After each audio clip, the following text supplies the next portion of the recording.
So, as I was saying, Uncle Trump is doing some sketchy things all over the market, from all the classes, asset classes, from crypto, from Forex, from bonds, everywhere. Everything he says, everything he mentions gets a huge impact into the market. So there are lots of things to talk about today. Let me just adjust this slide. Perfect. So we're going to be exploring how those macroeconomic forces, as well as the geopolitical events, will bring some volatility to Forex market in this week. Break down some complex topics into a very easy way so everyone can understand, focusing more on the key geopolitical events, economic indicators, central bank policies, the global trade issues that could possibly drive the currency movements this week as well. But pretty much my goal here today is to give a very clear understanding of what to watch in the days ahead and how these factors can impact the major currencies, like all the major Forex pairs, okay? So there are a lot of market shifts happening lately, and that's what I've put it up together. So global market shifts. We have geopolitical Forex outlook for the week ahead. So we're going to be talking about the bigger picture. All right. So before we zoom into those specific topics that I've mentioned here, set the scene with a more broader macroeconomic backdrop. So think about it, right? Global markets, they have been very, very volatile recently, especially since beginning of this year, because investors are sort of judging between economic concerns as well as geopolitical tensions, and will the economy, survive into this market. So last week, the risk-off tone prevailed, meaning that pretty much a lot of investors fled to safe assets amid uncertainty. And for instance, we saw bond yields fall. Let me just take this off. Perfect. So we saw those bond yields falling. So that's the 10 years. That's the 2 years from US. That's 2 years from Europe here, and that's 10 years from Europe. It did came somewhere back. 2 years from Australia, 10 years from Australia. Okay, so pretty much in Japan, of course, completely different market, doing everything opposite than any other market is doing. But as I say, so we just saw all of those bond yields fall, and the growth-linked commodities like copper, oil, and any other things linked to this market, they've lose a lot of ground. So if we come to WTI, we can see that they've nearly very, very close, breaking down the level of, let me grab it here. Let's say that there is like a support here on $67, very close to 67. Let me just put it over to 67. And sorry, 67 over there. So pretty much breaking the $67 per barrel mark. Okay. In the currency, in the Forex market, if we have a look at it, the US dollar, pretty much, I was there in the first, should talk on it first, but the US dollar, all of the gains that we had last week has been unfolded at the beginning of this week. Okay, so the euro has been suffering a few trajectory. We have euro trading at 104.800 now. And it is a very risk-sensitive currency like the Australian dollar, as well as the New Zealand dollar on the back foot. So this pretty much reflects a very cautious mood from investors, okay? when there are more cautions about what is going on, they tend to buy dollars or yen, and they pretty much keep away from smaller or riskier currencies. But pretty much what we're seeing right now is a lot of people buying US dollars. Okay, I know it doesn't look like, but there are some people buying US dollars. A lot of people buying Japanese yens, as we can see. Japanese yen has been very strong. We had those pullbacks and then kept going down. Okay, so holding up on this sort of support line now. But that's pretty much what has been happening. So why this mood is happening? Why is this mood happening? All right, so there's a mix of factors. So concerns about global growth is one. Shifting central bank policy is another one that I've been talking about a few times already, about the easing of the central bank. And of course, political uncertainty and globally geopolitical, right? In the US, the new administration under the President Trump, they've introduced a policy uncertainty that's fueling the market volatility at the moment. The key economic data from US has been showing some signs of slowing. For example, the US Federal Reserve, the Fed, preferred inflation gauge, that is the core PC deflated, the personal consumption expenditure. Recently, we saw that last week this decelerated to its lowest pace since mid-2024. As well, the consumer spending dipped in January. So that pretty much shows to me that the economy may be losing some steam, as what the Fed likes to say. I think I would suggest sort of a warn that the US growth in the first quarter 2025 could be flat or negative. I mean, I'm talking about the GDP here. And if we have just a quick look at around, the Atlanta Fed GDP now model, it turned negative for February. So they're expecting negative 1.5% growth on the US. Partially because, of course, the US trade deficit, as the companies rushed to import goods before the new tariffs hit. And I've been mentioned that probably a few months ago. I think last year, I even say that most likely that would happen, okay? Because think about it. If the tariffs would be implemented today, is the 4th, a lot of people would be bringing those very needed raw material, whatever, from Canada and Mexico and China now. So they would stock up that, okay? So most likely, and that's exactly what we can see that is happening, okay? We can see that this is actually happening. So the market sentiment is being pushed and pulled by every new headline on last week. Equities managed to be at the rally on last week, but overall, if remains very cautious, I would say. The volatility index, I don't know if you guys have heard about the VIX. We can have a look here. It's on 22.80. Okay. And I put it on a daily chart with a line. It's better. So that was COVID. Oh no, that was in 2024. What happened here? I can't remember.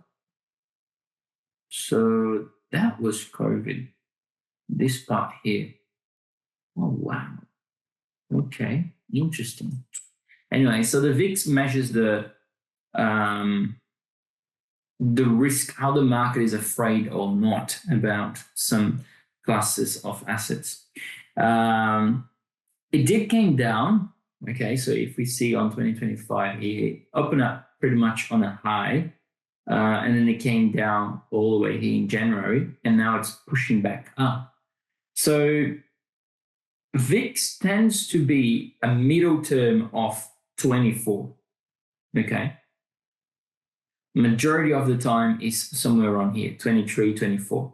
So that's okay, but still the market is scary. Okay, it's scared about something.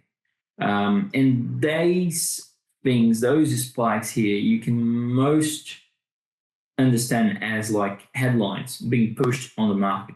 Okay, so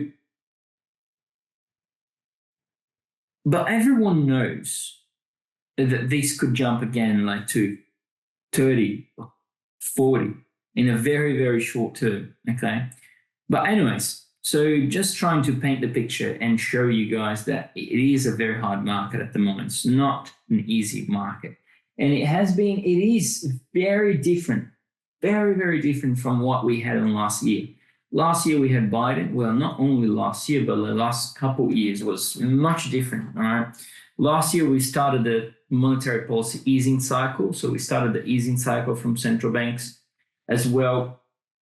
We had Biden administration. That was, I would say, much slower than what it is right now. Right now, Trump tweets something or he says something on X, and that gets like all over in a few seconds. And the whole market gets crazy with that. Okay? Now, let's come here.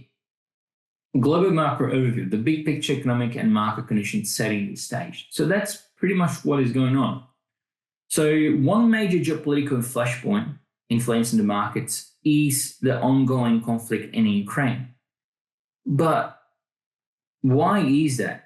Isn't that been going on for ages now? Well, yes. But for those who don't know, and I highly, highly recommend you guys to watch it, Zelensky had a sort of a chat meeting with President Trump. Okay, so if you search it up, Trump and Zelensky,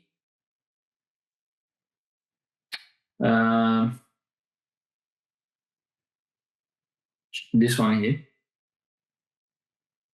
Well, while the Prime Minister was on his speech, I would highly recommend you guys to watch this. So let me just get it here.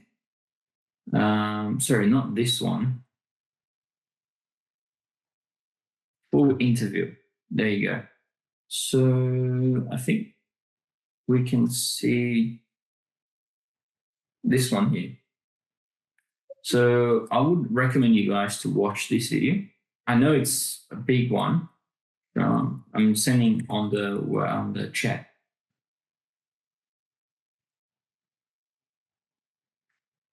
I've sent on the chat the link for the video. Okay.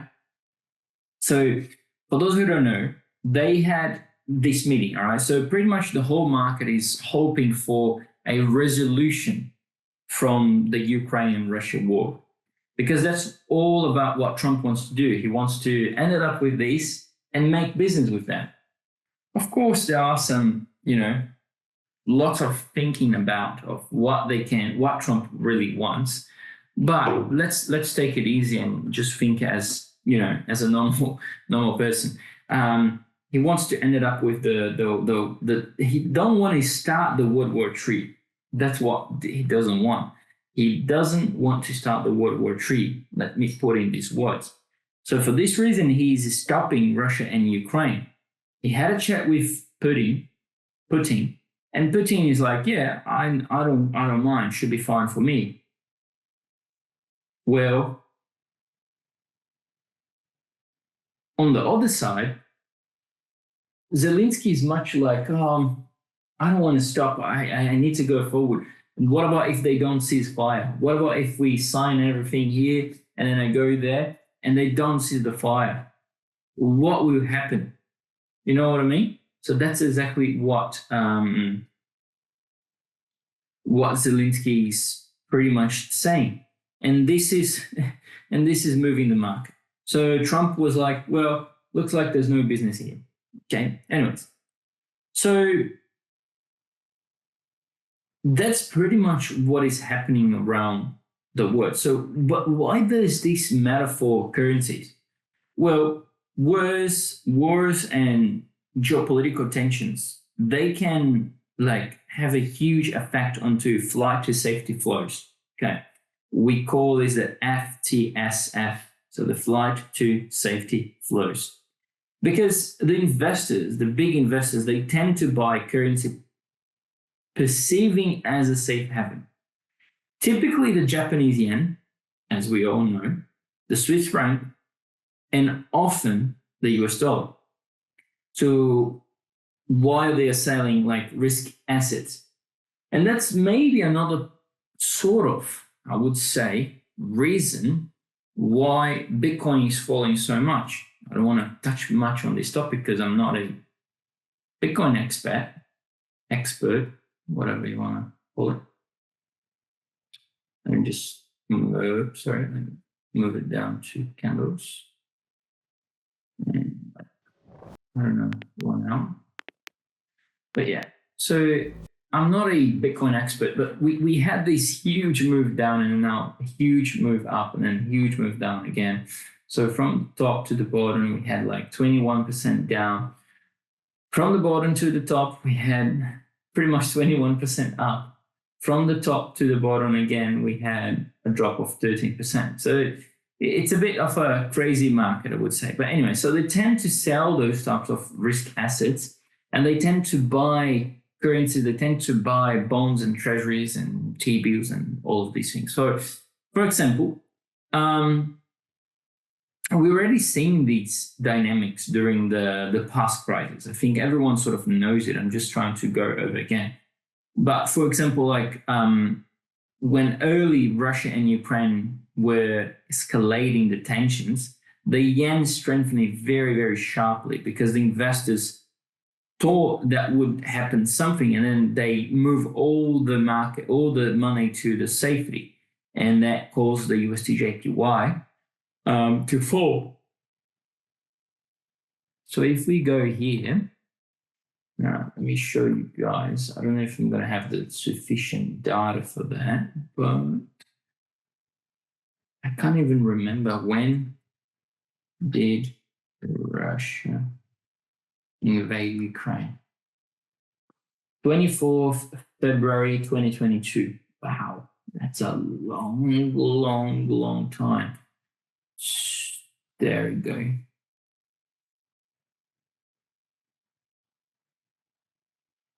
Sorry, I misunderstood again. The US dollar was strong. Sorry, not the Japanese yen. So January, February, here. So everyone started to buy the US dollars because they thought, something was going to happen and actually did. And then the USD sort of raised, and then Japanese yen was on the easing sort of the zero interest rates policy. Well, that time was the negative interest rates policy. And then investors just longed the US dollar. And that what happened was pretty chaotic. And that only now Japanese yen is sort of recovering from that, I would say. But anyways, in the week ahead, what I want you guys to take from this is from the week ahead or any other week ahead, any headlines about the conflict, positive or negative, it could swing, it could generate some volatility, okay?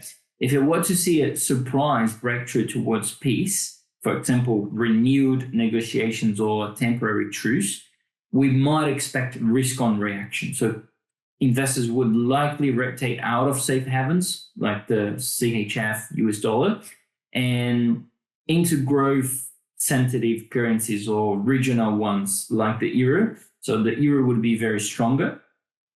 And conversely as well, the further escalation of those, I would say, Ukraine and Russia, the war, if I can call it, it would bring much more uncertainty, and that could boost the US dollar, the franc, much further. So keep an eye on those diplomatic developments, even like nuance shifts in the US or European stance. It could move markets, all right? So right now, with the US taking a somewhat unpredictable approach, I would say that some perceive Washington under Trump as a less supportive of Ukraine than before. But anyways, let's not get into politics here. Europe is trying to fill the leadership gap, and that tug of war will be closely watched by everyone around the world. So anything related to Zelensky and Putin and Trump will be very, very, very interesting. Okay. Now, what's the next topic? Geopolitical spotlight, critical points. Does anyone have any questions? I'm speaking too much, I think, today. Oh, good. Let me just drink some water here, guys. Just a second.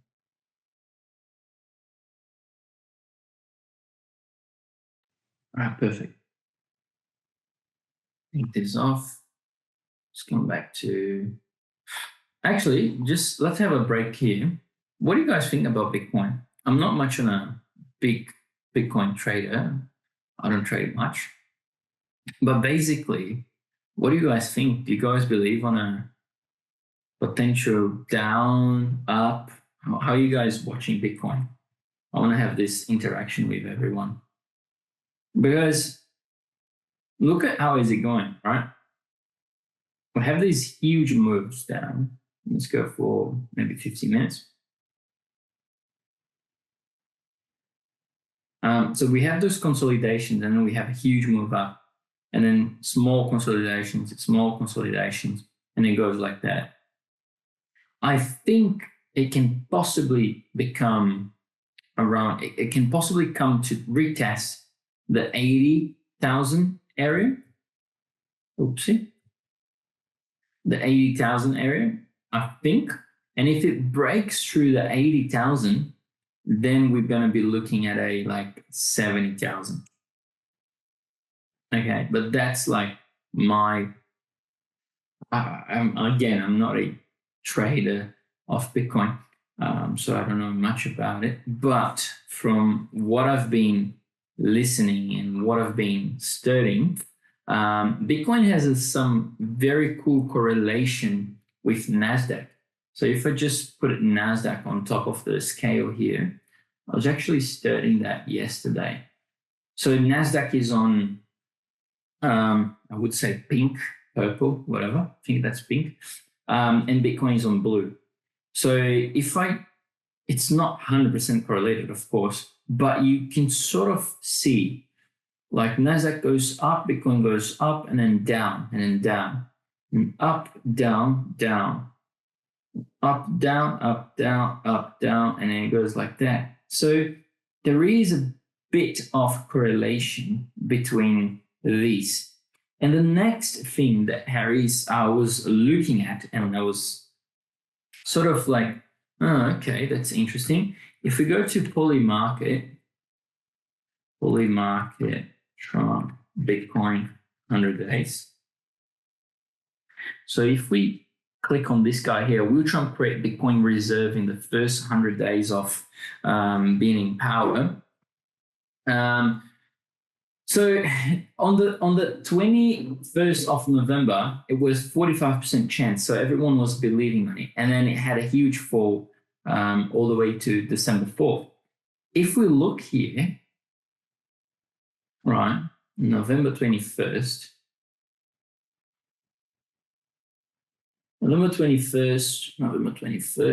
right here. And then we had this fall here on Bitcoin as well. If we come back, on the second rally was December 17 and then a fall.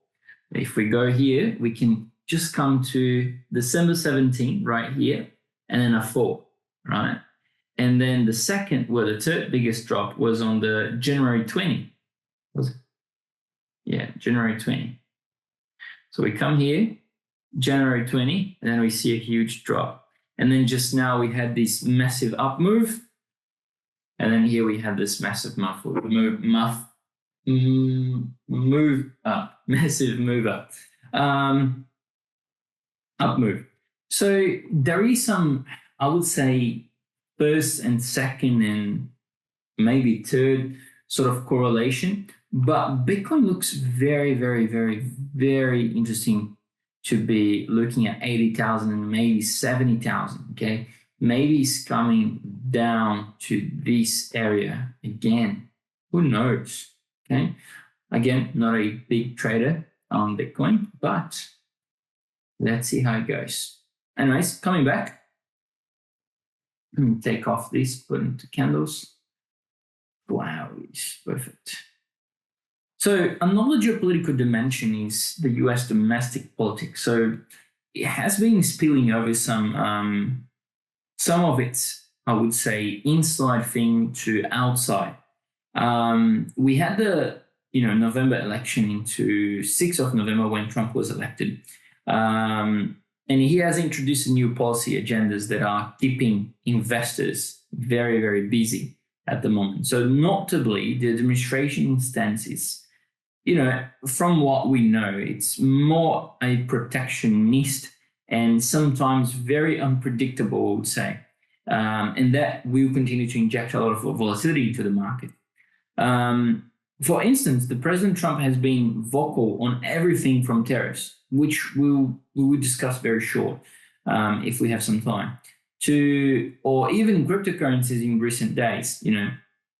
He's hosting a White House cryptocurrency summit on 7th of March and floated the idea to US Strategic Crypto Reserve, a novel twist that, while intriguing, I would say, also underscores the unconventional policy mix that markets are now priced in. And that's what I've just showed to you guys. So there are some key events to watch in the US, especially on the politics, of course, this week. He's going to address to Congress on Wednesday, okay, so tomorrow. Well, if you are in Australia, most likely tomorrow night, if I'm not wrong. And this might bring some reassemble of state of union style address. And Trump could outline his policy priorities for the year. And that's what will be very important to us. So majority of the market, majority of the big investors will be listening to a few things. All right. So I've noted down 3 topics here: fiscal policy, trade policy, and regulation, and other things and other topics. So the first thing is the fiscal policy. So will there be new infrastructure spending, tax cuts, or fiscal stimulus? Expansionary fiscal plans, they can, yes, boost growth, expectations, and potentially the dollar, because investors anticipate higher interest rates or improved US economic performance. However, they could also raise concerns about the deficit, and that's a big problem at the moment. Second, trade policy. So any mention of tariffs, trade deals, or any relation with key partners like China, Europe, etc., Canada, whatever, it could move the US dollar. Not only the US dollar, but whatever the country that has been signed. So more on trading the next thing, not much into geopolitical, but anyways. And the third point is the regulation and other things. So even mention of like tech regulation, sanctions, foreign policy, they will have an indirect market effect. Right now, uncertainty is very high, and that's the reason for the volatility has risen since the election, because we don't have a clear policy roadmap from Trump, and that could make us confused, I would say. Okay. Anyways, so global trade tensions and tariffs. Geopolitics isn't just about wars and elections. It's also about trade, okay? And this week, the global trade tension are front and center, mainly because of the impeding US tariffs that could kick off a new chapter of trade wars, and potentially that I've mentioned that last week, if I'm not wrong. I think it was last week where I did the draw, and like that can spark and possibly will spark the trade war, okay? Because we're having like Trump just crazily going everywhere and pointing 25% tariffs, like Europe's the next, most likely. Okay. So I was just so you guys know how complex the market is. We have euro dollar here. If Trump puts 25% tariffs on Europe, what will happen is go down. But then Trump says that he's trying to convince Russia and Ukraine to stop the fight. So what will happen if Russia and Ukraine stop the fight? Euro will go up. Okay. So if you've been trading on one side, you're going to get down on the other side. So that's how we should be analyzing things from now on. And technical market analysis won't happen here. Okay, so yeah, you have a support, you have a resistance, blah blah, but I don't think it's going to work on this my friend Trump on power. Okay, so let's recall the US and China trade war of 2018 and 2019. I don't know if you guys remember that, or maybe you guys weren't even trading, but I think that's some like general knowledge, I would say, that 2018 and 2019, tariffs had a worldwide market implications from that time. And, slowing growth to have currency shifts like China won weakening the past $7 per US dollar, or for the first time in a decade. Okay, they didn't even have that in a decade. So now in 2025, we may be on a verge of the trade war 2.0, if you like to call it as the trade war 2.0. That's my name that I've gave it. But pretty much President Trump has set a deadline of Tuesday, so today, March 4th, for imposing new tariffs on imports from Mexico and Canada, and possibly additional tariffs on China. And this is an aggressive move. Pretty much what he wants to do is aim to make the US, like USA, great inside of USA. People don't have to go everywhere to buy things, right? I've explained that already a few days ago as well, a few weeks ago. But you always have the good and the bad side of things. You can't always have only the good things. Yes, Trump will be able to make the economy hot, but he will be generating more inflation as well, because people will be buying more things, in a sense. Okay, so with more inflation, we have higher for longer. And that's not what he wants. He wants the central bank to cut the interest rates straight away. And let me tell you something. One thing that Trump can't do is tell Jerome Powell what to do. I can definitely, most likely guarantee to you that this is not going to happen.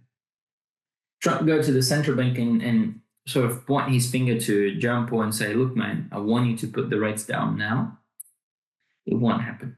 It's not like that. Okay. He tried to convince and everything, yeah, possibly, but not forcing him to do that, because it's his job and the whole economy is on his hand. So he can't gamble with the economy. Okay. So why do trade wars matter for currencies and for us? Well, there's a few ways we can put it at, right? First thing is economic growth impact. So tariffs, they tend to slow economic growth because they're going to be raising the cost for business and consumers. The second is the inflation and the central banks that I've just mentioned. So the tariffs will push up import prices, and that will contribute to inflation in the importing countries. So in this case, the US. Indeed, there's a talk of stagflation worries about it. Slower growth plus high inflation. That's the stagflation.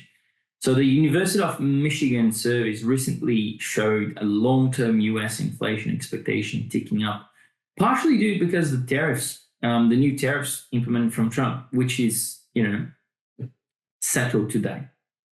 The third point is the direct currency policy response. So sometimes countries respond to tariffs through their currencies. Like an example in 2019 with China and US trade fight.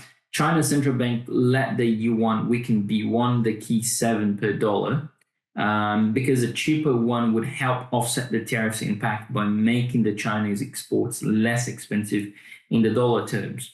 So more generally, exports facing tariffs often get relieved from a weaker local currency, and that's very natural pressure. Okay, so they can play the game like that if they prefer. Right. So what are the key economic indicators on the radar? Okay, so key economic indicators on the radar. So we have, amid all the geopolitical sound and fury and whatever you want to call this, we must not lose sight of fundamental economic indicators. And they have some really good ones happening this week. So, of course, the non-farm payroll on Friday. We have, over here. Let me just go this week. Perfect. So we had already a few things. Let me just go into high. We had already a few things happening. So Italy government budget, GDP, and the euro inflation area coming a little bit higher. I've made a video on that today on YouTube. Today we had as well, that was yesterday, sorry. Today we had the Japan consumer confidence, Australia RBA minutes, and then the United States ISM manufacturing PMI, the S&P 500, the S&P services manufacturing services PMI. Tomorrow we have GDP from Australia. It's going to be really cool to watch.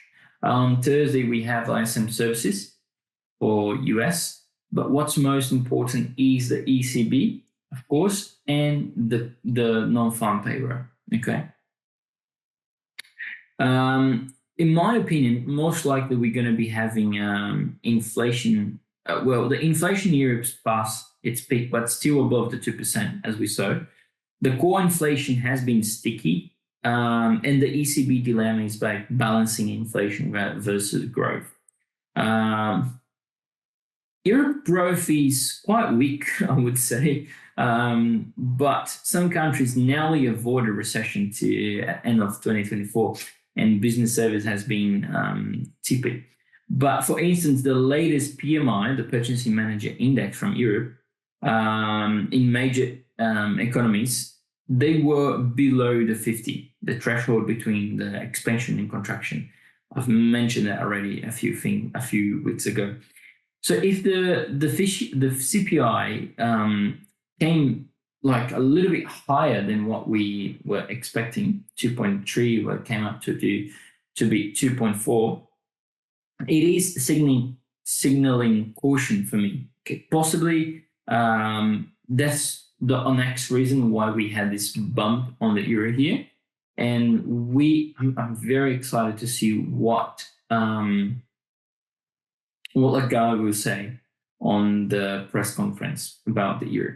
And of course, the United States has always been on the first Friday of the month. Okay.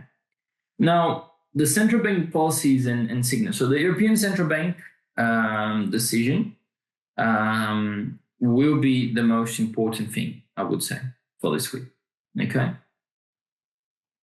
All right. So, guys, as you know, I thought it would be very important to have this chat, to have this conversation with everyone, because it's happening. It's every day is a new thing. It's every day it's a new topic that we have to be paying attention. I know it's a bit boring, but it's something that you would need to know, okay, for the week, and you would need to know what's happening around the market. Okay. All right, guys, thank you so much. I'm going to stay here now. I see you tomorrow, and I see you in the next video as well. Cheers. Bye-bye.